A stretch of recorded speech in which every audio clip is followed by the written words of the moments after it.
Hola, ¿qué tal mis amigos? Pues un gusto estar nuevamente aquí con ustedes y estamos prácticamente a la mitad de la semana de la hemostasia.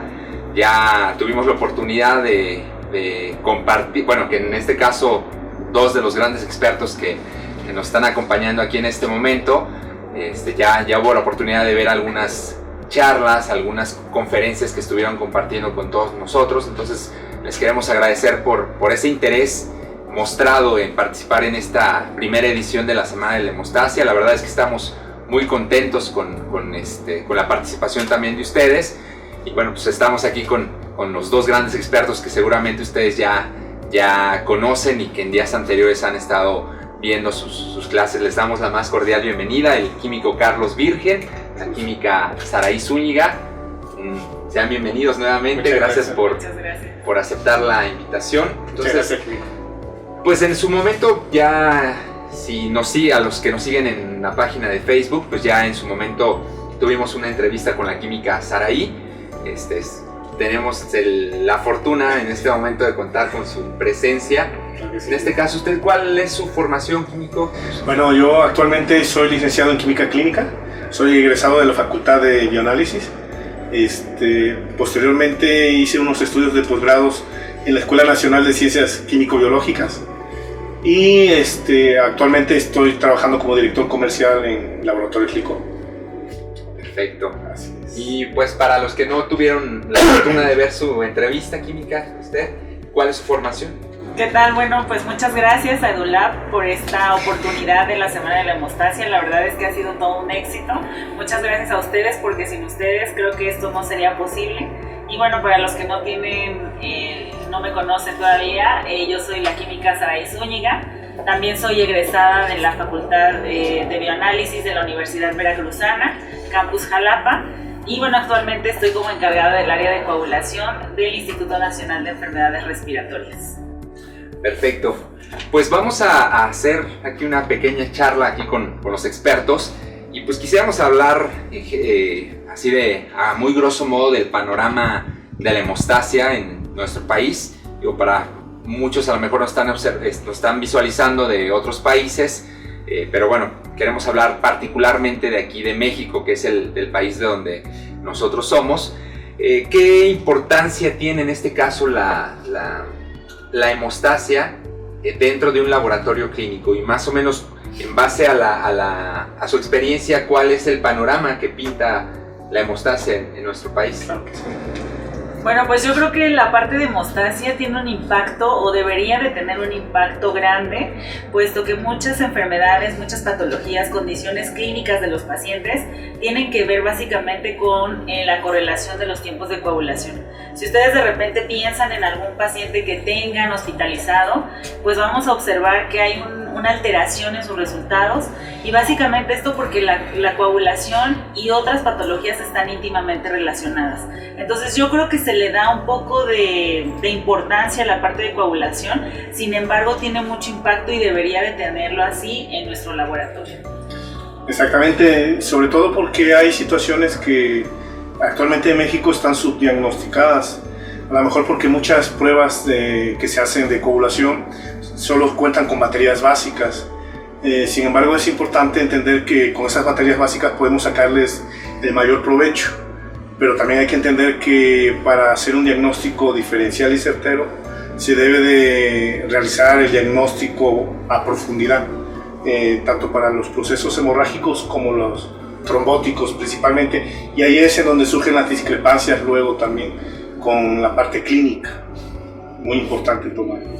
Y en general, ¿cómo, en base a la experiencia que ustedes tienen, y sabemos que pues también tienen gran experiencia impartiendo cursos y han tenido la oportunidad también de interactuar con demás colegas del gremio de los químicos, en base a las experiencias que les han platicado los alumnos que han tenido y las visitas que han tenido oportunidad de hacer a diferentes laboratorios, en general, ¿cómo está el panorama de la coagulación, particularmente aquí en México?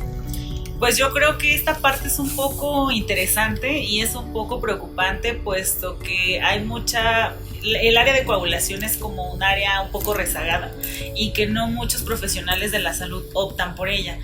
Un tanto porque es un poco complicado, otro porque bueno, no se cuenta con los recursos suficientes, como comenta el químico, para hacer toda la batería de pruebas que necesitamos en un diagnóstico certero. Y bueno, la problemática en la que nos enfrentamos actualmente en nuestro país es que el realizar un estudio amplio global de la coagulación no solamente es hacer prueba de TP o prueba de TTP, sino que involucra hacer más pruebas que complementen y que sustenten un seguimiento y un diagnóstico adecuado en el paciente. Entonces yo creo que nos enfrentamos a muchas situaciones tanto de recursos como de conocimiento del área, ¿no? Exactamente, y sobre todo la interpretación de pruebas, porque hay muchas escuelas en donde se interpretan ciertos resultados de cierta manera.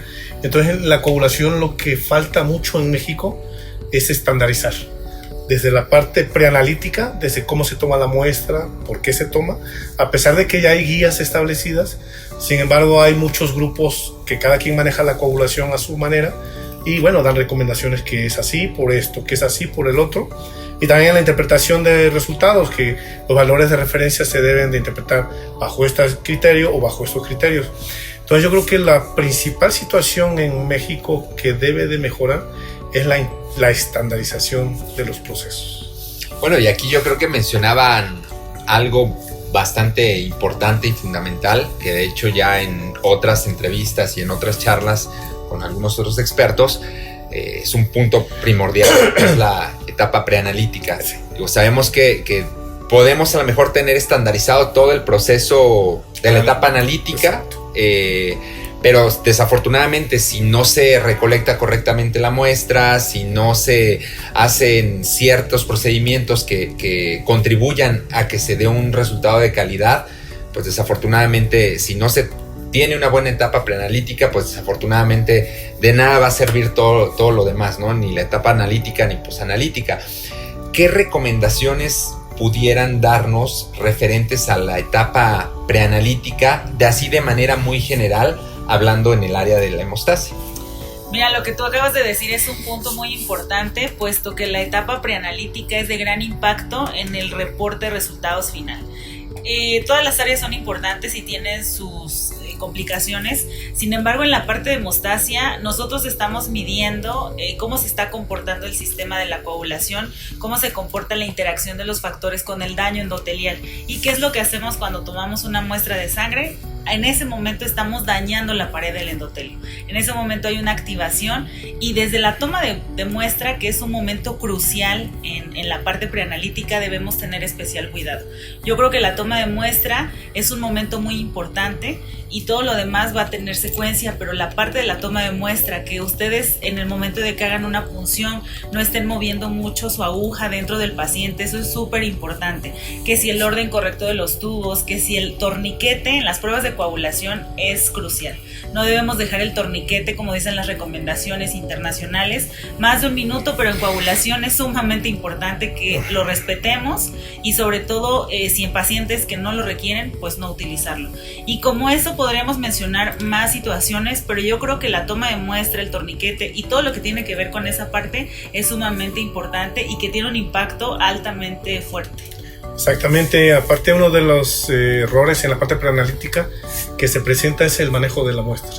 Una parte es la toma de muestra y otra cosa es cómo se va a conservar esa muestra, a qué temperatura, en qué condiciones, centrifugación, que es importante, y también existen muchos criterios ahí de que si en un laboratorio, en el mismo hospital, en la mañana centrifugo a una velocidad, a un tiempo determinado, en la noche como es urgencia, centrifugo más rápido, o sea, todas esas variables que a lo mejor no quedan muy claros, pero es muy importante y necesario difundir la parte de la toma, la parte de la conservación de la muestra, la separación de la muestra, porque hay que tomar en cuenta que todo eso, si no se cuida, pues prácticamente damos un resultado que no es útil al médico y lejos de ayudarlo para el apoyo terapéutico, pues lo confundimos más y obviamente el pobre paciente pues se trata mucho menos adecuadamente.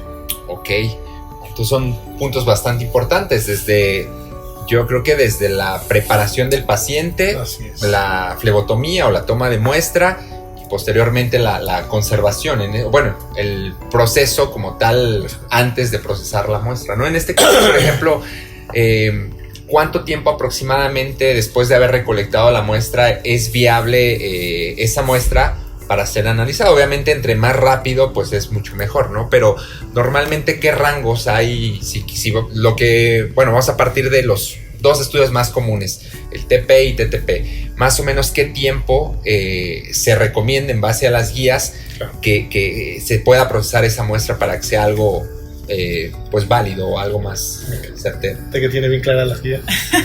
Pues eso es muy importante porque esto nos marcará la pauta para saber cuánto tiempo disponemos en el proceso del proceso del análisis.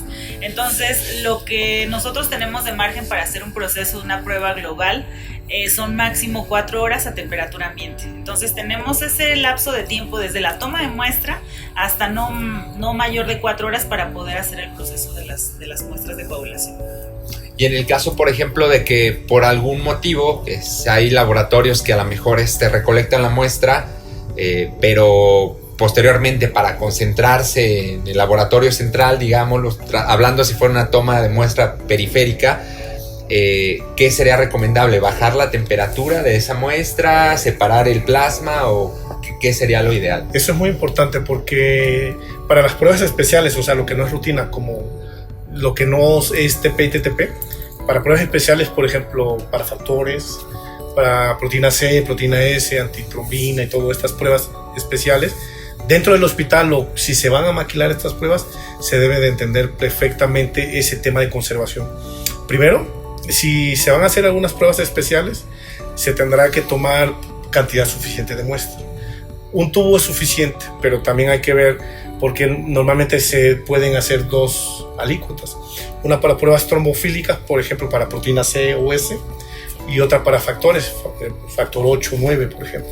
Generalmente a un paciente se le manda a hacer o unas o otras, pero luego pueden coincidir que hay 2. Pero sí se deben de congelar de manera inmediata, casi. Se toma la muestra, se separa y se congela. Y la congelación debe de ser rápida. Puede ser a menos 20 grados o menos 70. Una vez congelada, se debe si se van a procesar en el laboratorio algún día determinado, se deben de guardar en un ultracongelador que no estén abriendo y cerrando las puertas, porque los cambios de calor también afectan. Si se van a maquilar, obviamente se debe de tener la garantía de que el proceso de conservación o de congelación se mantiene.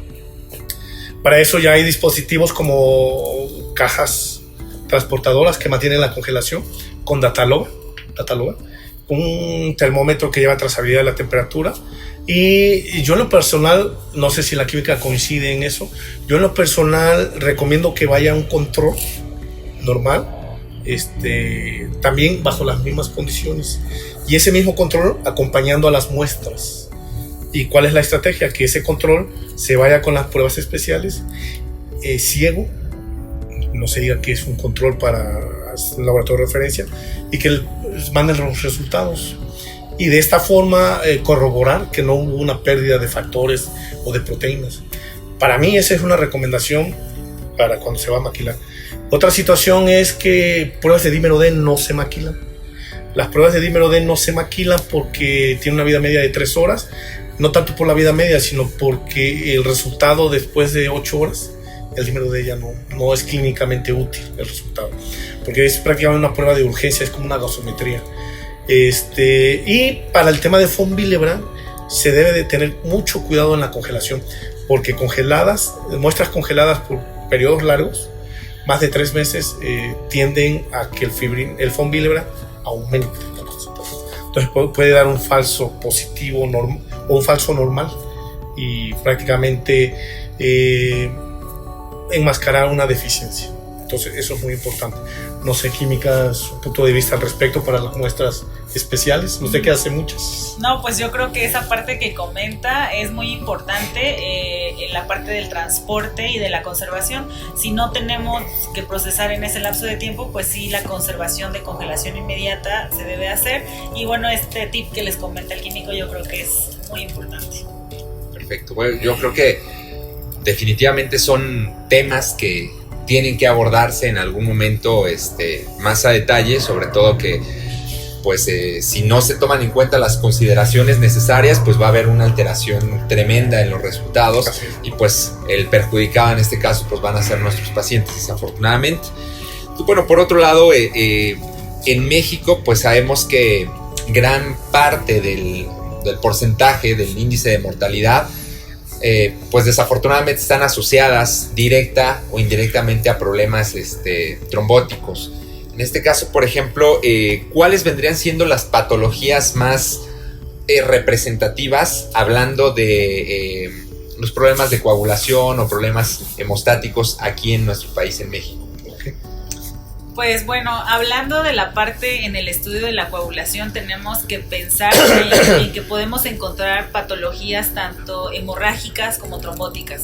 Dentro de las trombóticas tenemos que de las más frecuentes que podemos observar, pues es el síndrome de anticuerpos antifosfolípidos, que es una entidad de tipo autoinmune que ocasiona anticuerpos circulantes que van dirigidos a complejos de fosfolípidos, sobre todo donde se anclan los factores de coagulación. Esto pues va a ocasionar en los pacientes trombosis de tipo venoso.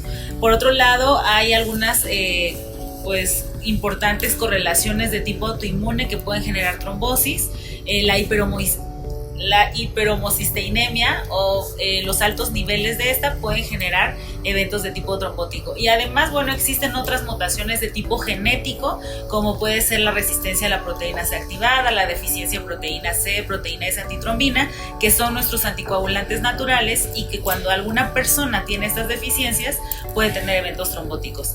Hablando de las trombosis de tipo adquirido, pues tenemos el cáncer, que es una entidad muy complicada, que los pacientes están predispuestos a tener eventos trombóticos, coagulación intravascular diseminada. Un paciente que tenga un proceso de tipo infeccioso está muy propenso a tener eventos trombóticos. Entonces la trombosis está relacionada con muchos padecimientos actuales, con diabetes, con obesidad, etc. Podríamos pasar toda la noche hablando de trombofilias. Por el otro lado, los trastornos hemorrágicos. El detalle con los trastornos hemorrágicos, a diferencia de los trastornos trombóticos, es que aquí el diagnóstico diferencial sí repercute mucho. Porque, por ejemplo, una trombosis finalmente se trata muy similar. Una proteína C, una S, una antitrombina, una resistencia. Ya está el trombo. Y bueno, lo que hacen los médicos es, en primera instancia, dar trombolíticos para disminuir el tamaño del trombo. Y en segunda instancia, en paralelo, dar heparina, para evitar que el proceso de coagulación genere más trombos. Con eso detiene un poco. Y bueno, eso es de manera inmediata. Ya de manera continua y a mediano plazo, dar terapia anticoagulante con warfarina y cumarina. Eso mantiene estable y constante la anticoagulación. Obviamente tienen efectos adversos que, si quieren, ahorita platicamos del monitoreo de este tipo de terapia. Pero bueno, esa es una diferencia, que en trombosis la terapia es muy parecida. Pero en la hemofilia sí se debe de diagnosticar definitivamente la patología, porque podemos tener 3 patologías. El trastorno hemorrágico más frecuente en México es la enfermedad de von Willebrand, pero es el más subdiagnosticado. Hay 3 tipos la enfermedad de von Willebrand se clasifica en 3 tipos: la 1, la 2 y la 3. La 1 y la 3 son cuantitativas, o sea, la molécula está alterada en cantidad y concentración. Y la número 2 se subdivide en más, y esa alteración es cualitativa, la molécula está alterada. Pero bueno, esa es la enfermedad de von Willebrand. Por el otro lado está la hemofilia A y la hemofilia B. La hemofilia A es la deficiencia o la falta de capacidad del organismo de producir factor 8, y la hemofilia B, la falta de capacidad del organismo de producir factor 9. Bueno, los 3 trastornos producen hemorragia. El problema aquí es que no se pueden tratar igual a cada uno. Yo a un paciente, a un médico, a un paciente no le puede dar factor 8 si le falta factor 9, o no le puede dar factor 9 si le falta factor 8.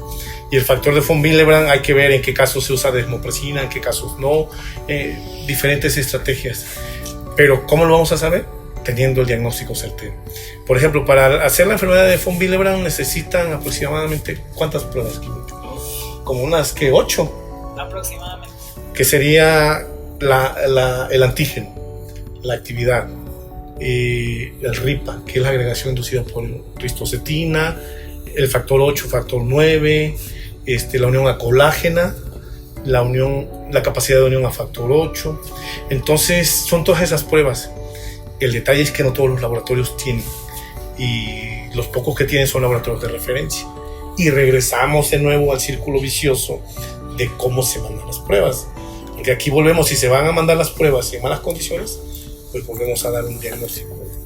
Entonces todo va de la mano, si se dan cuenta. Bueno, y en base a los comentarios que acaban de decir, eso me da a entender que el diagnóstico de muchas enfermedades desafortunadamente no se está dando de una forma oportuna en nuestro país, ¿no? Sí. Y ahí en este caso, ¿cuál sería la recomendación por parte de ustedes como expertos en el diagnóstico de las situaciones relacionadas a la hemostasia para un diagnóstico oportuno de estas enfermedades?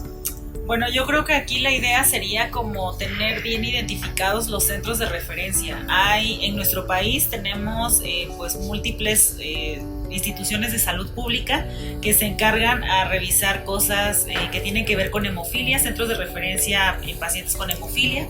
Entonces se encargan de hacer toda la batería de pruebas para estos pacientes. Hay otros centros de referencia que se encargan de tratar a pacientes con trombosis, y bueno, pues que también hay una batería de pruebas. En realidad sí tenemos dos grandes áreas que estudiar, y la idea es que cada área permanezca con un panel de pruebas amplios para hacer el diagnóstico y sobre todo el seguimiento de estos pacientes, porque como ya lo comentaba el químico, es un poco complicado, sobre todo en pacientes con hemorragia, y hacer un adecuado pues, diagnóstico, ¿no? Así es. Y yo creo que también, pues obviamente muchos van a decir por ahí, pues es el dinero, porque pues no tengo dinero, no hago pruebas. Pero bueno, sí es un factor importante el dinero, pero yo creo que el conocimiento, porque ya teniendo el conocimiento uno se pone creativo, pero si no hay conocimiento, pues no te sale la creatividad ni por más que quieras. Entonces el conocimiento y sobre todo la cooperación con la parte clínica, entender lo que pasa con un paciente. Cuando nosotros desde el laboratorio, desde nuestra trinchera, entendemos lo que sucede allá afuera en la clínica, en el hospital, yo creo que esa parte sí nos va a ayudar mucho, y igual el clínico que entienda lo que se hace en el laboratorio. Pues muchas veces dentro del laboratorio estamos muchas veces peleando el poder o el conocimiento, cuando el pobre paciente es lo que necesita es un diagnóstico certero. Y esa parte, detectar esos laboratorios de referencia o hacer estudios cooperativos, porque hay muchos laboratorios que por el centro hacen ciertas pruebas, pero hay otros laboratorios que hacen otras que en otros no hay. Entonces yo creo que ahí puede haber una muy buena cooperación y esa estrategia. Si yo hago 3 pruebas aquí, pero otro laboratorio hace 2 más que yo no hago, pues mira, cuando te lleguen unas que yo hago, me las mandas y yo te mando, ¿sí? Pero bueno, finalmente vuelvo a lo mismo, es esa lucha. Pero finalmente por eso digo que el dinero no es mucho, sino es la estrategia que uno usa. Sí, sobre todo el conocer estas enfermedades, la clínica, y sobre todo saber interpretar también esas pruebas, ¿no? Que nosotros como profesionales de la salud, al tener el conocimiento, pues tenemos la facultad de sugerir, de proponer. Entonces, definitivamente sí, ahí sí es fundamental el conocimiento, y qué bueno que pues se está llevando a cabo esta semana de la hemostasia, porque principalmente en este caso el propósito es pues, difundir el conocimiento. Entonces ya en su momento tendremos la oportunidad de generar más material, más contenido en alguna otra segunda, tercera edición de la semana de la hemostasia. Estamos seguros que todo esto va a complementar y a sumar muchísimo en conocimiento y experiencia sobre todo, ¿no? Pues la verdad es que me quedé muy picado con esta charla. Desafortunadamente el tiempo ya lo traemos encima, pero pues bueno, nuevamente les quiero agradecer muchísimo el estar aquí, el regalarnos un poco de su tiempo para compartir sus experiencias con nosotros, que estoy seguro que pues para todos nosotros va a ser de gran ayuda, y pues esperemos pronto poder estar nuevamente aquí platicando de más temas y profundizando más de algunos otros temas. Entonces, pues digo, todavía nos quedan algunos días más de la Semana de la Hemostasia. Los invitamos nuevamente a que sigan participando. Esperemos que toda esta información que se va a estar compartiendo con todos ustedes pues sea de gran utilidad. Y pues no me queda más que agradecerles nuevamente por su presencia. Y pues cualquier duda que tengan, pues bueno, en unos días en las presentaciones pues vamos a estar compartiendo el correo electrónico tanto del químico Carlos como de la química Saraí, y pues con gusto ellos van a poder estar orientándonos en cualquier otra duda que llegara a surgir. Claro.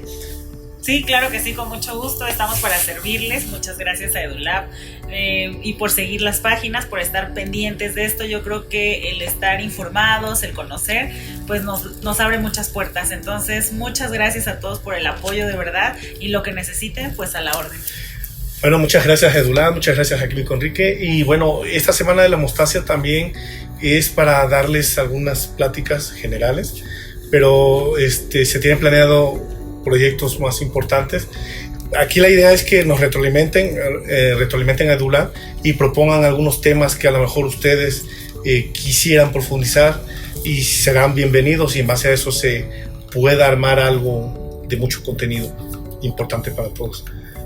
Pues muchas gracias por la oportunidad de participar, y aquí estamos. No, al contrario, gracias a ustedes. Y bueno, para los que no han dado seguir o le han dado like a la página del Rincón de la Hemostasia, ahí continuamente la química Saraí está compartiendo pues mucho material que estoy seguro que es de gran utilidad, y bueno, complementándolo con toda la experiencia también del químico Carlos, pues los dos están haciendo una muy buena mancuerna. Entonces pues dense la oportunidad de darle like al Rincón de la Hemostasia para seguir aprendiendo todavía más referente a este tema. Bueno, pues entonces nos despedimos de ustedes, les agradecemos nuevamente su participación, y pues seguimos en contacto a través de estos medios. Excelente día, puede ser día, tarde, noche, pero bueno, que tengan un excelente día y seguimos a sus órdenes. Gracias.